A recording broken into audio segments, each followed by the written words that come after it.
are listening to Pub Royalty Queen podcast, a place to empower women of color in the music business.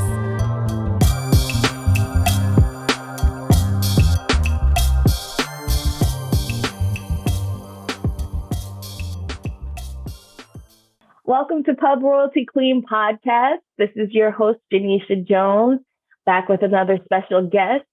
This time we have Charlotte Bwana. Thanks, Charlotte, for being here. Charlotte Bwana is head of brand and media partnerships at Audiomack, an artist-first music streaming platform that allows creators to share and discover unlimited music and podcast content. She was instrumental in Audiomack's expansion into the African market, opening it up to over 85 million subscribers in Nigeria. She exudes big boss energy, so I knew I just had to have her on the show. So without further ado, welcome Charlotte to Pub Royalty Queen podcast. So grateful to have you here. Thank you so much. I am so honored to be here, and thank you for having me. Like, I should be thanking you, for just thinking about me and having me on this royal seat. Thank you. This is just an opportunity for us to get to know each other and to build a community of women in music, in particular women of color in music. And I'm just so honored to have you, even from halfway across the world. I'm sure you have a very different experience, but there are also things that we probably share and can relate to one another on. So let's just dive right in. Tell us about your journey through the music industry and what roles led you to becoming head of brand and media partnerships at Audiomack. First of all, I do want to say, just because we're women, like, even though we're like miles apart and halfway across the world from each other, I really just feel like we share the same lived experiences, especially in the entertainment industry, because it's such a boys' club, and it takes a while to just for somebody to look at you and I don't think they ever look at women and think that this woman can add substance, beyond their look, right? But yeah, when I started off in the entertainment industry, I think it fell on my laps. I really don't think like I set out for it.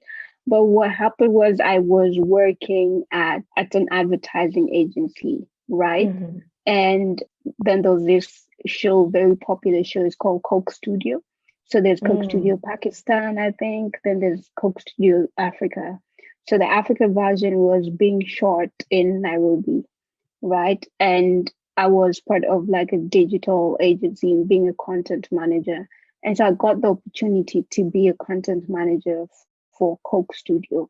And why I say it fell on my laps is because Coke Studio is like the most popular TV program, musical TV show in Africa.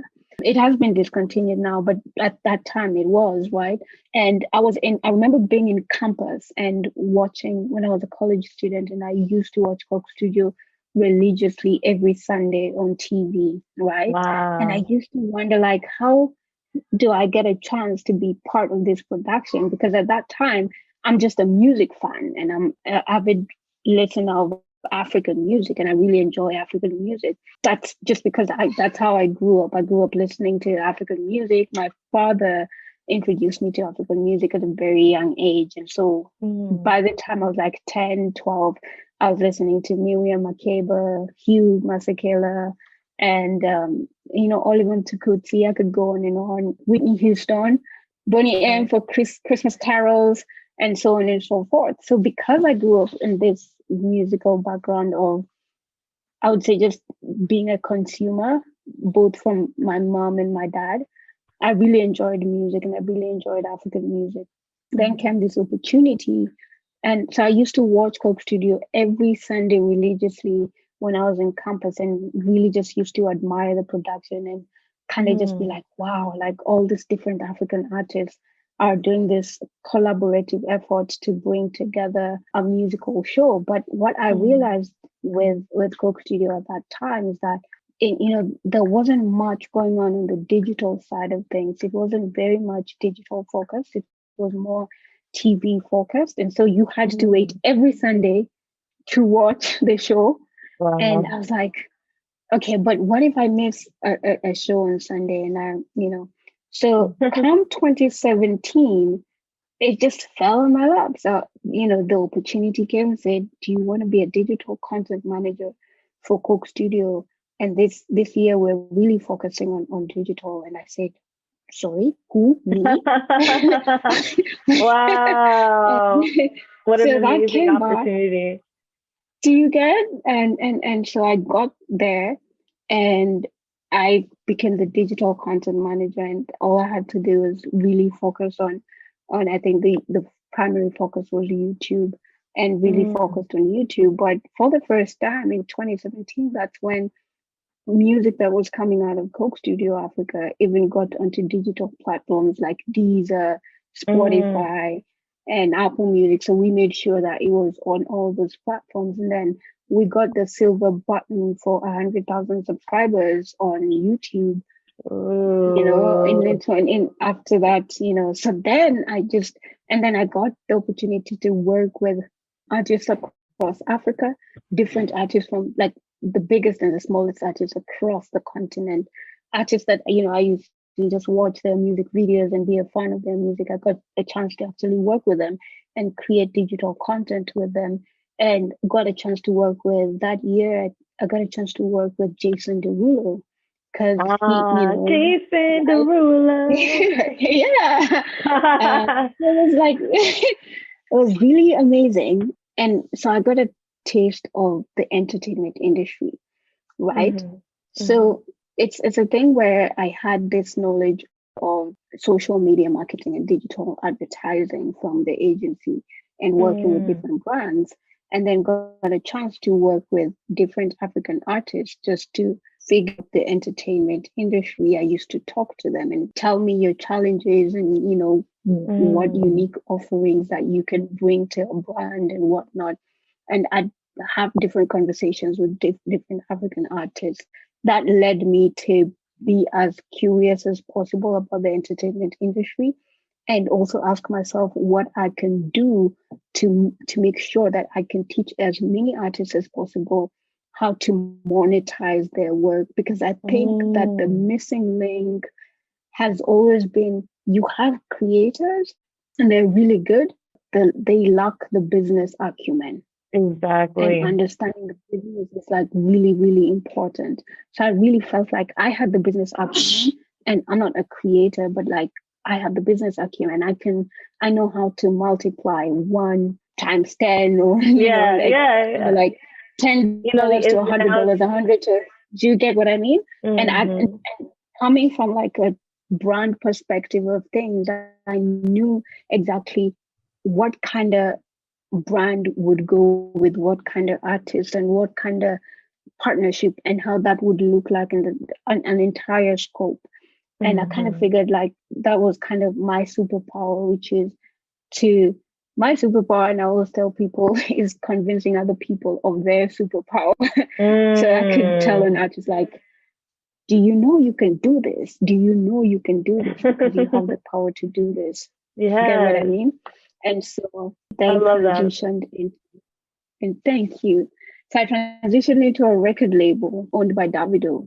And that was purely to really, really learn and to really watch essentially how it was interesting to see how an international superstar runs like a well-oiled engine. Do you Mm. get? So it's Mhm. like Yeah. it was like really, the idea wasn't to go there and work. Mhm. Yes, the idea Mhm. was to work, but it was essentially to learn as much as possible. And that's the thing about me. I'm a very curious person, Mhm. and I am such a sponge that I soak up information a lot. And so my boss back then, who's the president of Davido Music Worldwide, who now runs Sony Music in West Africa, he was like, Mhm. "Yeah, come through, come, let's figure out how we can work together." And just working with him and just seeing how like one brand, one person, one artist that is Davido has like 10 people and behind him, and making sure that The his team. entire brand, and it's Mhm. an entire team, and everyone has a role to play. And I think that's Mhm. why he's like one of the greatest artists to come out of Africa. It's like Mhm. everybody there has some sort of value to add, including him. And I think what I really admired as well is the fact that he also knew very well the business. You know, he knew that he's an entertainer. He knew what he Mm-hmm. brings to the table. And I really, really, so that for me was like an opportunity to learn because I didn't know a lot of things, but I asked a lot of questions. And he Yeah. had under artists signed to his record label, some other artists signed to his record label. So I also got the chance to manage one of the artists signed to his record label Wow. to the point that I organized like his first concert. And he's one of the best rappers to come out of Nigeria right now. And I Mm-hmm. organized his first concert in Nigeria. So after that, Amazing. that's First of all, snaps for thank that. you. Yes, Thank you. that's a Thank big you. deal. Thank you. Yeah. I was like, can I really do this? I was really questioning myself, but at the same time, I was like, no, you know what? I can actually do this. And I'm one of those people who I am genuinely not scared. I'm not scared to try. I'm always Mhm. like, well, if I fail, I fail. And if I win, I win. Like, Right. you But get what I also mean? failure And is just, a lesson. You know what I mean? it Hopefully is. you learn the lessons along the way and it's what builds your character as well. So And you know what not to do next time. And that's what I exactly. really appreciate about failure. And the thing about being at the bottom and starting afresh is that, you're starting from an experienced level. Do you get what I mean? Because Yes, for sure. the only way is up. If you fail, the only way is forward. Exactly. Like Exactly. how much more can you I recline, right? love that. And That's such a bar. thank you. And so I kind of did that and was very successful and, got some of the top artists in Nigeria to perform at that concert, which was like really, really amazing.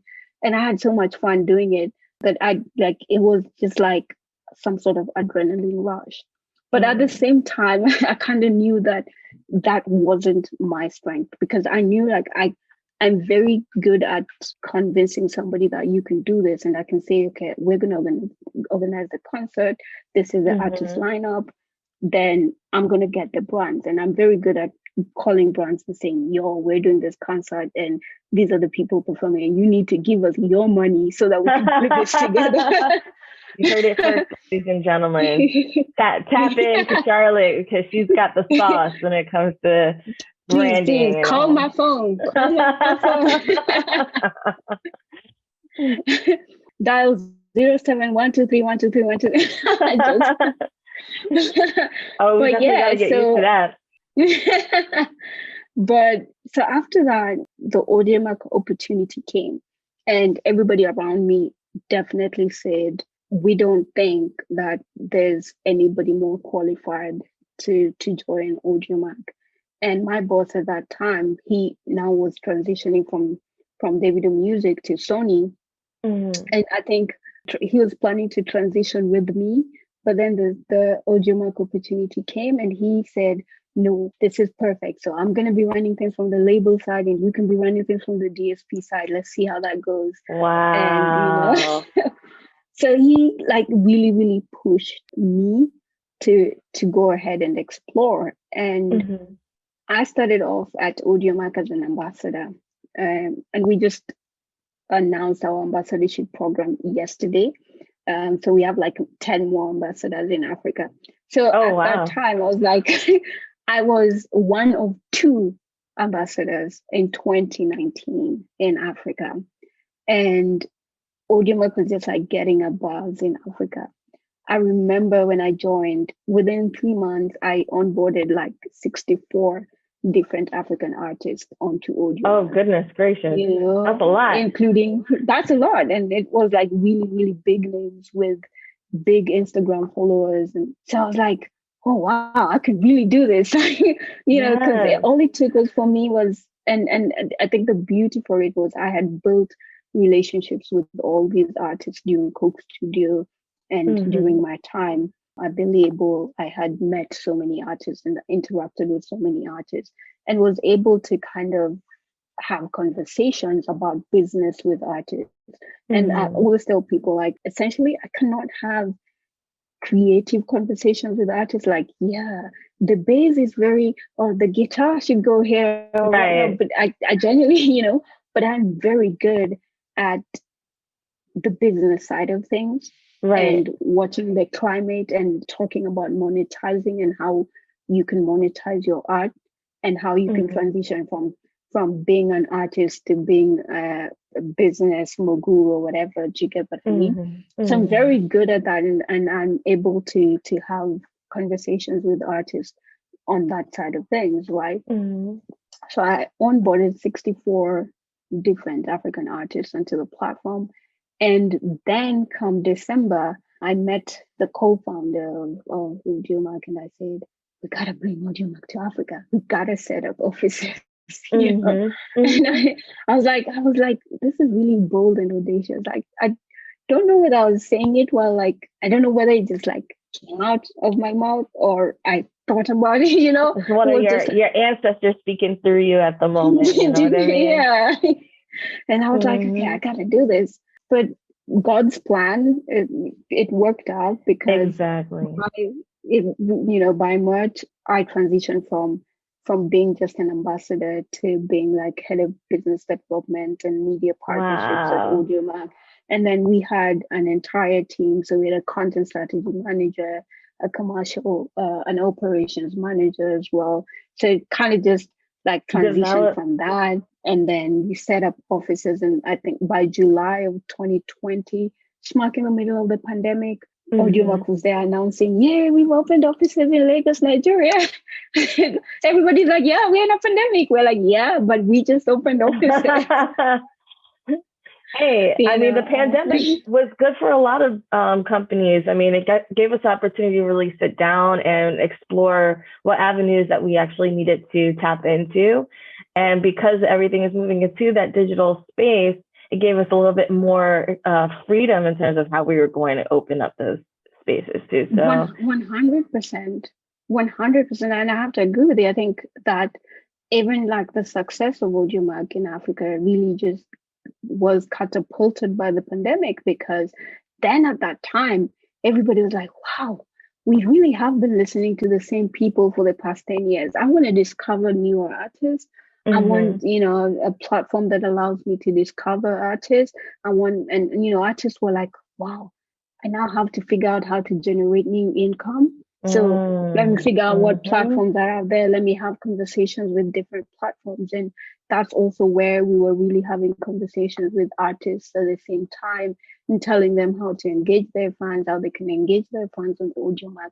But I think what mm-hmm, really, really helped us was strategic partnerships with media houses and festivals and even artists. I think artists were the most welcoming of them all, to just have conversations with artists and tell them about a platform that you're trying to put out there for the rest of the world, and for artists to be like, okay, I'm going to give it a try. What do I need to do? What do I stand to gain? And kind of just have that business conversation, but in a very receptive way, in a warm, welcoming way, where they're open to having conversations. I think that was really, really important, because at the same time, we partnered with like Afro Nation and Afrochella. So we were really smack mm-hmm, right in the middle of where the users and the creators meet, which is usually a festival. That's really mm-hmm, where we were, because we were really betting on subculture and really wanting to be part of the conversation. So, we had like pop-ups, we had like branches. When you come to mm-hmm. December in Ghana, there's an Audiomack branch, and like essentially Mm. like, what's the point of this Audiomack branch? That's a good question. Let's sip champagne and think about what we're going to say. I love that. you know? And I need an So we were having invitation to the next one. Okay. like, if you're in Accra in December, you gotta come down to Africa and come down to Oh Accra and yeah. just kind of see the vibe and how the African entertainment scene. I think everyone meets up in Accra in December. It's ridiculous, but it's Sounds amazing as amazing. well. I did want to ask you, what are some of the challenges that are unique to women of color in the industry? And if you can describe for us one specific challenge that you had to overcome. I think that, like I said, the challenges are very similar. But I think the biggest challenge is always, first of all, if you're just like, you're really overlooked as a woman. Oh yeah. It's like you're really overlooked as a woman. So you'd walk into, or you'd be in a studio, for example, with a bunch of artists, and or just in a studio, in a meeting room, whatever, and then a bunch of artists and their teams come in, and it's so Hmm. they don't say hi to you if you're the only woman in the room. Barely They'll acknowledged. say hi. Yeah, Yeah. they'll say hi to all the men in the room, and Hmm. then don't acknowledge you. And one of and the assumption is always you're there courtesy of another man. And Right. you're always like, Right. so they're always like, then one of the men has to introduce you and say, oh no, she's the head of brand partnerships and media partnerships at Audiomack. And then all of a sudden, oh wow, like now you want Yeah. to have a conversation with me. It's Yeah. like, It's very if disheartening because you've earned the right you to be know, in that space, and do you get you've what I mean? absolutely. And it is also kind of sad that we do have to rely on our male constituents to sometimes like make that introduction. It's just a sad a sad reality that we experience that. It really is. And for me, it's worse because you're even in a higher position than they expect. Right. Do you get what I Exactly. mean? So now it's Exactly. like, oh, so if I want something from Audiomack, I gotta go through her. And it's like, is there a way I can bypass? Is there Right. a Oh guy I can talk to? wow. That is such a word. How It, I can only tell you how many times people have gone around or yeah, just around me to find information that they could find just by asking me, but because they're not aware of my position or don't want to give it the respect it deserves, they're uncomfortable or they go to the person that they feel more safe around to have that conversation. it really is. And sometimes, like for me, I've been in situations where I walk in the boardroom, it's a big brand, and I walk in a boardroom and somebody said, I didn't expect it to be a lady. I was like, sorry, what did you think Charlotte was? Like, like, I know, that's you so know, crazy. and sometimes they go ahead to say, I didn't expect it to be such a tiny lady. So now it's about my body size.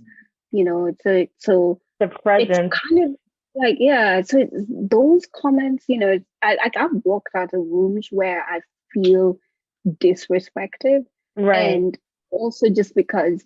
And a lot of women will say, I think, Charlotte, you're able to walk out of rooms because you know the value that you bring to the table and the value that your brand brings to the table, and you know that they're going to call you back. But for me, that's not the case. For me, the case is you have to stand your ground. You have to Hmm. say no to disrespect. You have Hmm. to just be able to say, I'm not going to deal with this. Do you get? And Hmm. there has to be some sort of behavior that you have to foster. And I say this because there are instances where even on a call, somebody is pissed off, and when they're talking to you, they're raising their voices. But if Mm. it was a guy, they wouldn't raise their voice. And to Right. me, like, okay, this is business. It's purely business. You're not Yes. my brother. You're not, my father. And so don't raise your voice. Let's have a discussion. Yes. Expanding their dominance onto you. Mm-hmm. Like, I'm a man, so I have the right to do this or Mm-hmm. speak this way to Mm-hmm. you. And don't Mm-hmm. try to meet them on their level at that point. Reach them You where know? they're at and respond Yeah. accordingly. Yeah. Then you get sent to HR because you're being too assertive or too aggressive or combative in some ways. Also you're the angry black woman, but essentially Exactly. you really are not. You're just trying to say, look, there's cordial ways of doing things. And so Yes. if you're not going to respect that, I'm gonna get out of this space. And I really, really appreciate the company that I worked for, because I haven't had that experience within the company. Do you get what I mean? It's like really completely different within the company. Everybody has a voice and everybody can share their thoughts, and everybody has a voice, so to speak. Right. But sometimes it's like externally in the external partners and whatnot, it's completely different. And it's a completely different experience in this music industry where, especially as a woman, sometimes they look at you and they're thinking you're there to fill this gap of gender bias or something. Right. You know, it's like the diversity hire, essentially. Yeah, you know, you're a diversity hire, but you're thinking, no, I'm actually here because of substance. Yeah. I'm here because there's I can negotiate a deal with the MTN and bring 85 million users onto Audiomack. That's why I'm here.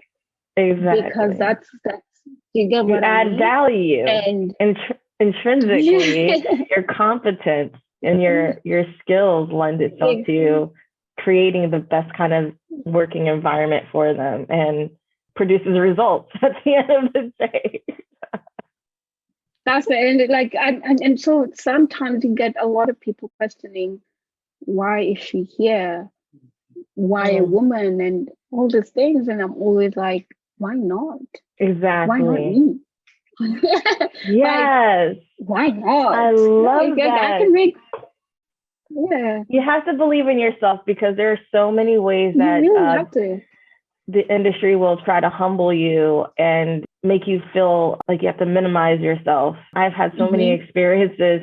Even recently, in meeting one of my constituents in there, with him, just expressing some of the things that I needed to get my job done. And then, the office manager walks in, interrupts the conversation, doesn't excuse herself or anything like that, but just off the strength of it's me in the office, talking with the senior person, she just interjected and just pretended like I wasn't in the middle of a conversation with someone. And I was like, wow, that's really interesting that she felt comfortable enough to do that. She was a white woman, so I don't really put it past her that she would do that. But it's just kind of one of those things where I sat and wondered, did I say like, excuse me, we're in the middle of a conversation, or do I allow it, just her to say what she needs to say, and then be gone, that kind of thing. It was a little awkward. And then afterwards, I looked at the guy that I was talking to, and I'm like, that was really strange.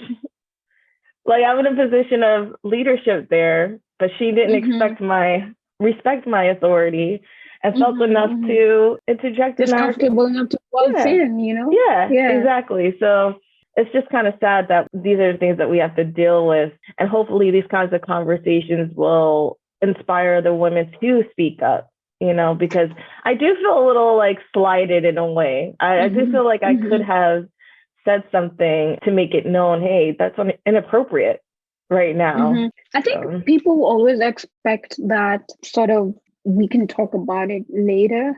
If I do something like that, and if you feel slighted, and come to me later. And then I think what I realized early on is I'm not going to come to you later. If I'm talking and you interrupt me, and I will let you finish, but after you finish, I will pick up my microphone and say, you didn't let me finish talking before you rudely interrupted. And I've gotten to a point where I get apologies. I get, oh, I'm sorry, I didn't let you finish. I'm sorry for mansplaining, because I'm like, yeah, because I was smack in the middle of saying something and you just picked it up. What's that about, So let me finish, and then whatever you have to say, I'm sure you can remember it when I'm done talking. Yeah. And so nowadays I'm always, let me finish. If I hear somebody I'm always like, let me finish. Or sometimes I will let you finish, and right in front of everyone, I will tell you, you did not let me finish what I was saying before rudely interrupting, because I also think it's quite rude. It is rude to just interrupt, So I will let you know right there and then, because I don't want a repeat of whatever just happened. You're right. That's something that I struggle with for sure, is asserting that authority and saying, hey, that's kind of disrespectful. Don't do that again. But also, like, you could have found a more appropriate time to discuss what it is that you needed to talk about at that time. So, what would you say was your "Mama, I made it" moment, where you realized you were headed in the right direction, and what do you attribute to having reached that point? Yeah, my mama made it moment was definitely when I got that email that you're invited to be a Grammy recording Academy member. I was like, sorry, me. I was looking at my exciting. Email. What did you do when you found out? Yo, I think I was in the office, so I called my best friend and I was just like, yo, I just got invited to the Grammys, and my best friend, she called everybody, like all our friends, because I didn't do that. She called all our friends, and she's like, "Yeah, we're going for dinner." Because I think I got the news in the morning, so I shared it with my best friend in the morning, and I shared the assets with my best friend in the morning. And I remember, I think we were allowed to share the assets like that evening, not necessarily the time we got it, but that evening. So I had to tell my best friend, like, yo, you can share this until the announcement is made and whatnot. And so she was just like, by the time we're having dinner, we will be able to share on social media. But that hours, like, yeah, is it time yet? Like, do we have like champagne and steak? Okay, can we share now? But that was my Mama, I made it moment, and I really feel like it really, really spoke highly of just like my contribution towards the African entertainment ecosystem, right? Because I genuinely believe that I just didn't the chance didn't fall on my lap for no reason, and I feel like I've really democratized how people listen to music in Africa. And I think my the Mama I Made It moment was just essentially being able to bring Audiomack, an international streaming platform, to Africa. That was like another, moment for me where it was so unbelievable. I was like, wow, when the announcement was made, I was like, yo, like we really did that. Yeah. A big boss move. Like I said, just, you know what I mean? It's hard for us to like stop and really take in all of our accomplishments and to be acknowledged by this elite organization that honors people that really make huge contributions to the industry. I mean, I'm sure that is a huge moment to celebrate and to cherish. So congratulations on that. And thank you.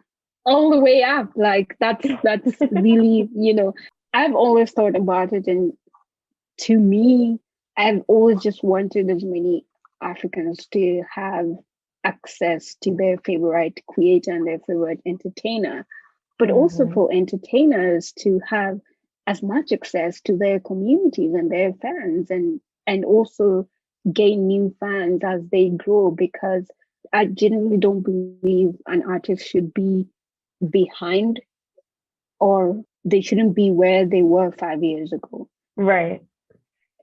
And if they were at a very peak 5 years ago, they should be growing. Right? Exactly.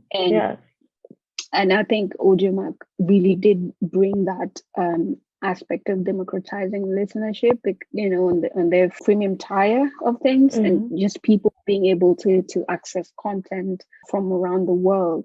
And then when we did the partnership with MTN, and I remember saying to myself, right when the idea kicked in my head, I said, so free music, and then zero data charges, like, so free data, free music, that's a killer combination. And I was thinking to myself, like, I don't know how possible this is, but like, if I fail, I fail, but let me try it, and I loved just being able to try.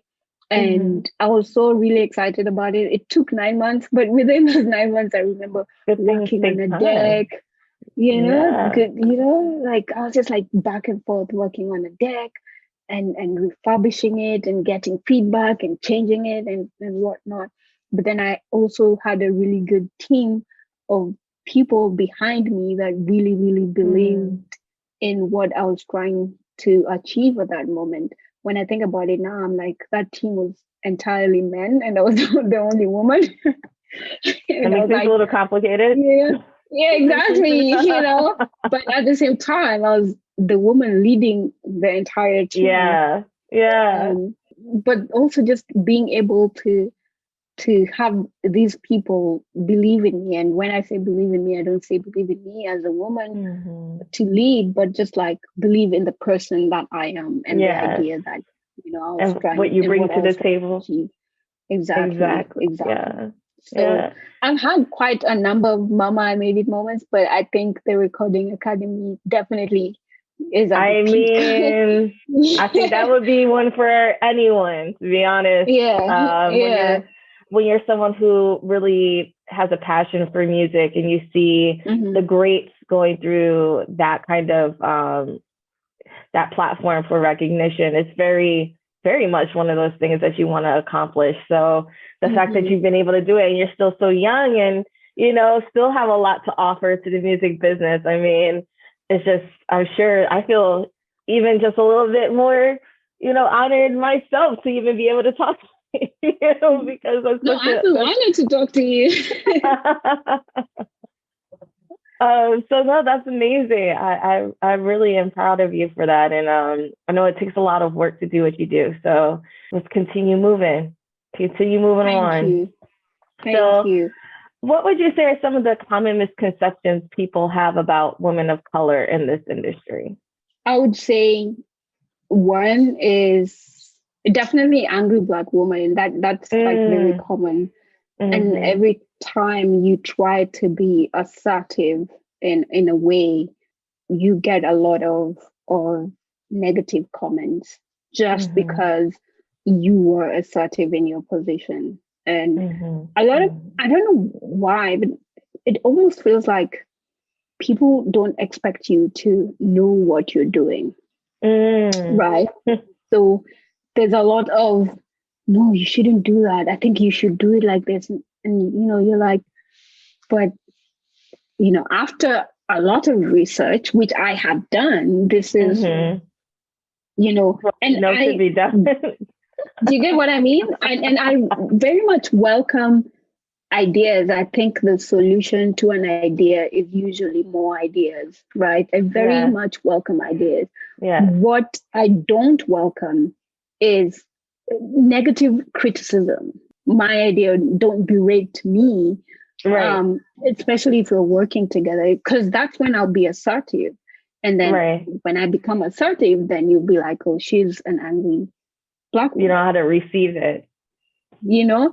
And I think another misconception is always people will say, oh, she she has to be one of the boys and she has to be masculine to Mm, work in the mm. entertainment industry. And I'm like, no, I'm a very fruity, bougie, feminine. I like my heels. I like my perfume. I like my lipstick.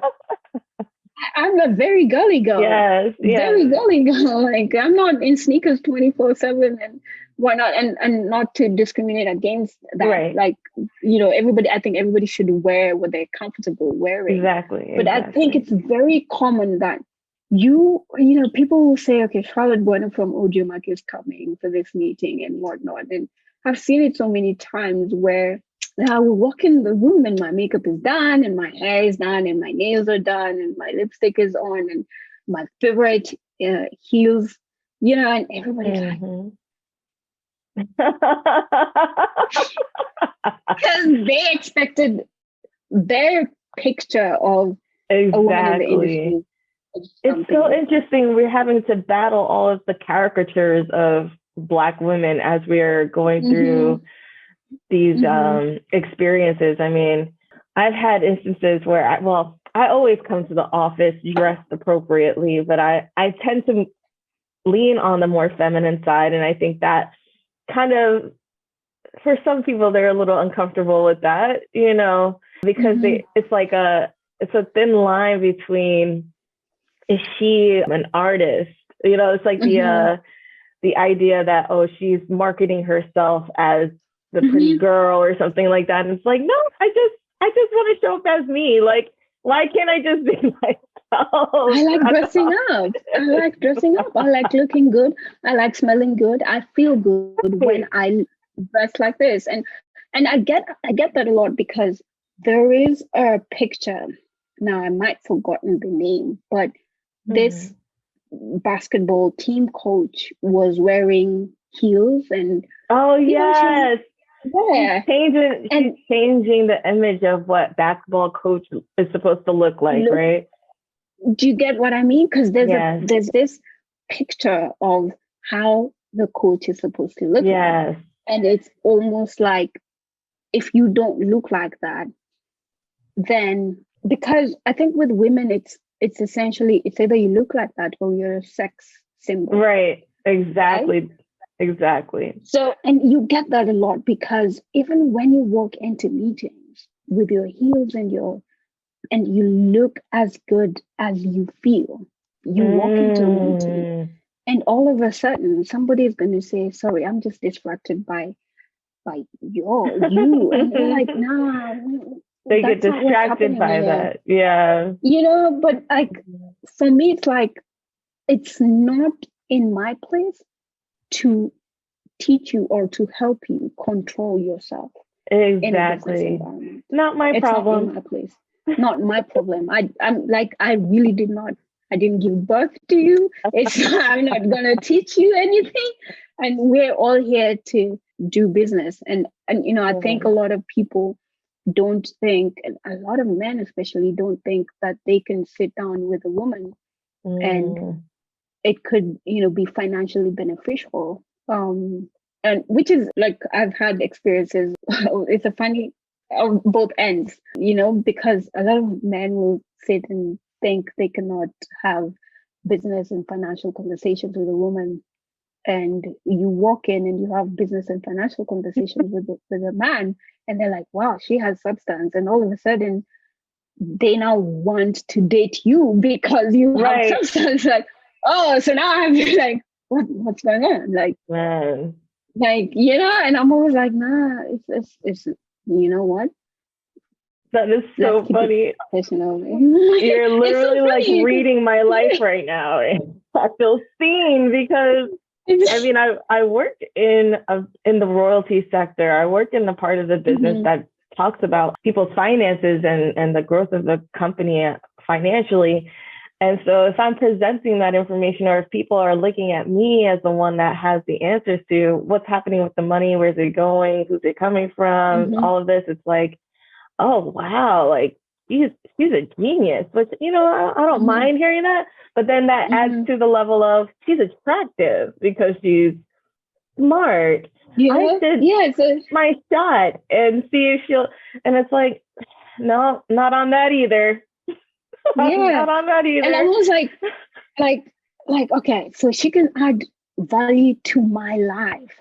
Like, I'm going to try and tie her down so that I don't share. Like, I don't know how it works because I don't know what, how men think, but that for me, it's like, it's always been such a revelation for me to see people not expect a woman to be powerful and then meet a powerful woman and then think, oh, because she has this much power, my career and my life can elevate with her.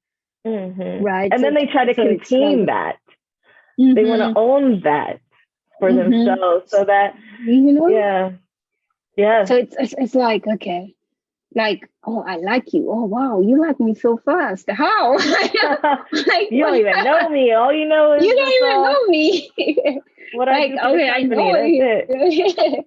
Yeah, but like you can almost see that change of perception and change of how I always look at people and like, but I didn't work this hard for your validation. I just work this hard because I enjoy what I do. I like it's to me, it's like my personal growth as a person. I enjoy what I do. I enjoy the value I bring to the company. I enjoy the company I work for. And everything that I'm doing is for me. And if there's any validation I'm seeking, it's probably from my mom. I'm like, Mama, clap for me, Mama. Yes. Like, you know People that know you and have been supportive of you and what, all of the elements of you, not just the business aspect. It's so important. Don't get it twisted though. Yeah, don't get it twisted though. I really do appreciate when the acknowledgement comes, when Southwest by Southwest, shout me out and Billboard shout me out. Ooh. And I am in conversations in platforms like this one right now. I do appreciate that. It means I'm doing something right. Exactly. And my work is being seen, and I appreciate that. Yes. Yes. It's interesting because I just kind of goes back to what I said earlier about we're not receiving our flowers, I don't think, as much as we should. But then also there's this like imposter syndrome that a lot of us go through where we're putting in all the effort, we're putting in tremendous amounts of work, but the acknowledgement and the recognition, we don't feel like we deserve it. So we don't really like reach out to the platforms, or we don't really reach out to the power players because we feel like we're still minimizing ourselves in a way. We're still dimming our light. So I love that the fact that you said that you honor that, you like receiving the acknowledgements too, because it gives us, the freedom to be able to say, yeah, I deserve that.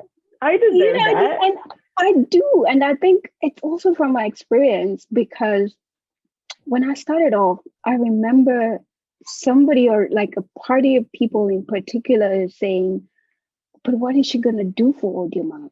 She doesn't even know this and she doesn't even know that. And, so it boils down to book and telephone, so like people are going to do whatever they want to do to bring you down and bring down your accomplishments and whatever you've done, and to tarnish your name.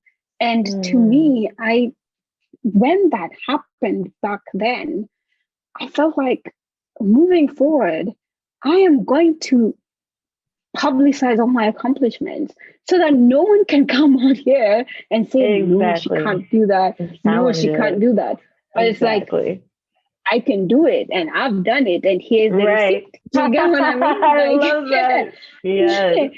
Yeah, so I kind of figured, and I think that there's a conversation I was having with a group of women in music in South Africa, in Johannesburg, and I said to them, I think that what we need more of is Black women who have the audacity of white men. I'm very particular about the audacity. And I said, I'm very particular about the audacity that you should have. I didn't say the audacity of a man, not any man, of a Caucasian man.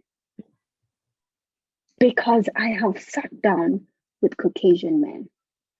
And at some point, I'm like, I really respect you.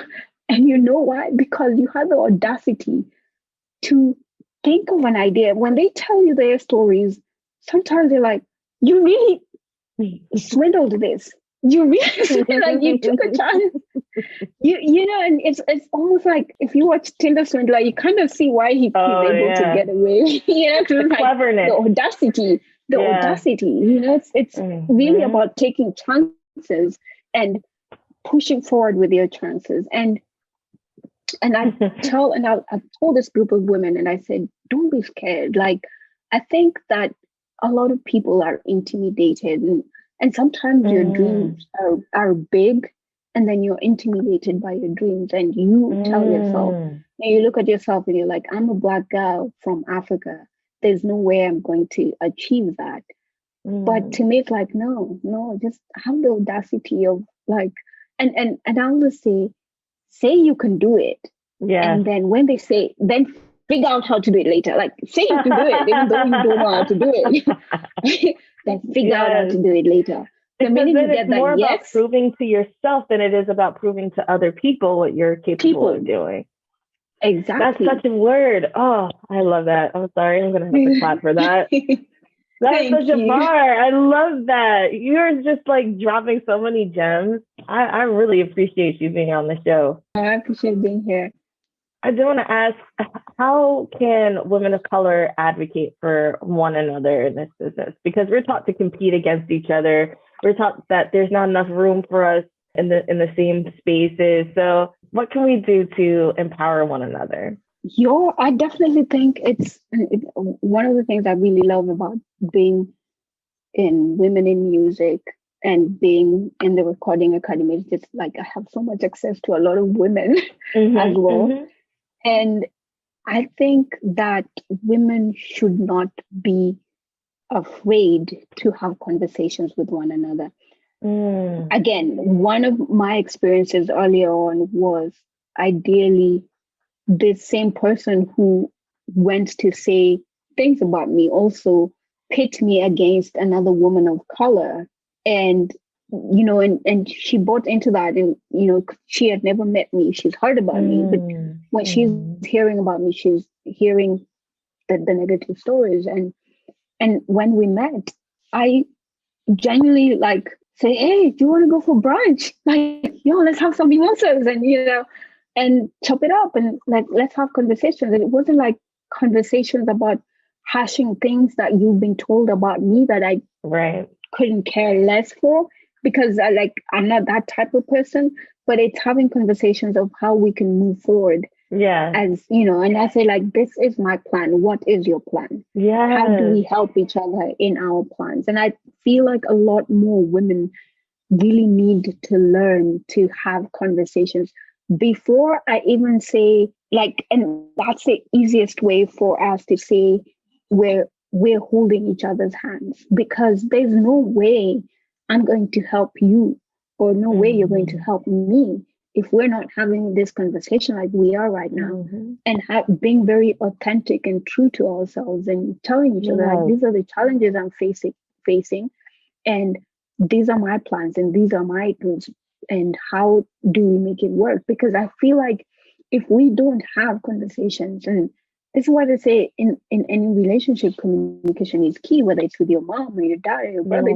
It's about having a conversation and saying, I don't want to do that. This is what I want to do. Why do you want me to do that? Why don't you want me to do what I want to do? And having like true, authentic conversations with each other really, really help us navigate the terrain together. Because you will find that person pitting you against each other is one person pitting like 10 women against each other.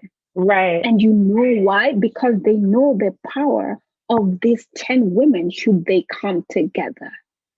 They know that the entire world is going to shift to a certain direction should these 2-3 women come together and just have one conversation. Give them 15 minutes. Right. Everything is going to change, right? And I think women are powerful in that sense. I think that lots of women don't realize that that's their power. Their power is to shift cultures and to shift conversations and to expand ideas. And women are beautiful in that way. Like you give a woman just one idea and they're gonna like, no, and then we can add this and then we can do that and we can do this, and it just becomes this whole entire world. And then we're like, okay, look at each other. Yeah, we're gonna do it, right? It's transformative. We bring life into the world. I mean, we bring life into ideas. Body. Yes. So for me, it's like, I'm open to every time I'm told, hey, Charlotte, do you want to be a speaker at, if it's anything to do with women? I'm like, yeah, I'm going to do that. And I'm going to speak here and I'm going to speak there and I'm going to speak here. Because I have had conversations where I come from point A to point B to point C and grown. And then I've had conversations where I've spoken to women and we've made plans on how to come from this point to that point to that point. And I've seen other women around me grow and to just morph into becoming this beautiful butterflies. And I think for me, that is the best way. It's literally speak to each other and speak positive things about each other in certain spaces and certain rooms. Yes. Oh, I love it. That is so inspiring. Honestly, we could talk all day long because your energy is just so like empowering, and it really is like, I know it's like 9 o'clock in the morning where I am, and it's just like what I need to hear to get my day started. You get what I'm saying? Like, I'm glad. I'm so grateful for you. So, what can we expect from Charlotte in the future? What projects excite you right now at the most? Oh my goodness. I might have signed NDAs. So I cannot say the projects I'm working on, but I do. I mean, it's Women's History Month, so I'm definitely going to do something with a few artists, female artists across the continent, which is something I'm always excited about. I think I started talking about Women's History Month since last October. I'm like, what am I going to do in March? Who do I need to speak to? Who do I need to call? And I genuinely love that. I do get to work with a lot of African artists, female African artists on a day-to-day and on a regular basis and support as much as I can. But I get really excited by the amplification that March brings with it and Women's History Month brings with it, because then that's when I also know that I can ask for a crazy budget and I'm going to get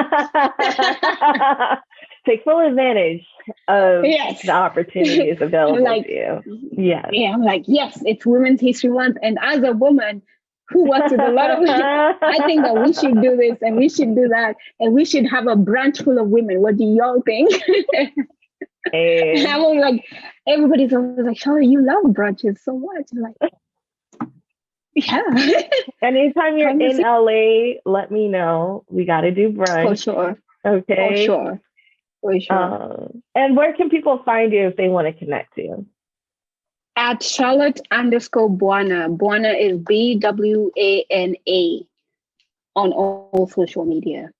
That's the best way to get in touch with me. Awesome. Or Charlotte at Audiomack.com. If it's business related, I'm open to having conversations as well. Awesome. What a beautiful, brilliant light you are. Like, I just have to tell you that because, oh my goodness, I just feel your energy through the screen right now. And it's just like, yes, I'm so grateful. And thank you so much for being on the show. I know this won't be the last time we speak, but hopefully we'll get to do a part 2 sometime. Thank you so much. And thank you for inviting me. Really appreciate it. Of course.